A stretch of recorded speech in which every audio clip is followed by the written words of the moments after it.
નર્મદા સમાચારમાં તમારું હાર્દિક સ્વાગત છે। આપ જાણો છો 24 કલાકથી નર્મદા જિલ્લામાં ભારે વરસાદ વરસી રહ્યો છે। નર્મદા જિલ્લામાં ઉપરવાસમાં ભારે વરસાદના કારણે જે કરજણ ડેમ આવેલો છે તેમાં પાણીની ભરપૂર આવક થઈ રહી છે। તમે તસવીરોમાં જોઈ શકો છો, આપણે કરજણ નદીના કિનારે ઊભા છે હાલ કરજણ ઓવારે રાજપીપળા ખાતે। નર્મદા જિલ્લામાં રાજપીપળા ખાતે આવેલ જે કરજણ ડેમ છે તેમાં ઉપરવાસમાંથી ભરપૂર માત્રામાં પાણીની આવક થઈ રહી છે, જેના કારણે જે 45,000 ક્યુસેક પાણી હાલ છોડવામાં આવી રહ્યું છે, જેના કારણે કરજણ નદી બે કાંઠે વહેતી થઈ છે। સમગ્ર જિલ્લામાં આગામી હજુ પણ 24 કલાક ભારે વરસાદની આગાહી છે, જેના કારણે જે તંત્ર દ્વારા શાળા કોલેજોમાં રજા આવતીકાલે શુક્રવારે જાહેર કરી દેવામાં આવી છે।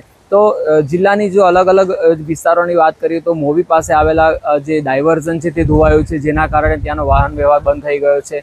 એવા અનેક ગ્રામ્ય વિસ્તારોના જે નાળા છે, જે કોઝવે છે તે ધોવાયા છે અને નર્મદા જિલ્લામાં હાલ ભારે વરસાદના એલર્ટને કારણે તંત્ર પણ જે એલર્ટ મોડ પર આવી ગયું છે અને જે સતર્કતા અને જે એમાં જે તૈયારીઓ કરવાની હોય છે તેમાં તંત્ર દ્વારા પણ તમામ આ બાબતેની તૈયારીઓ કરવામાં આવી।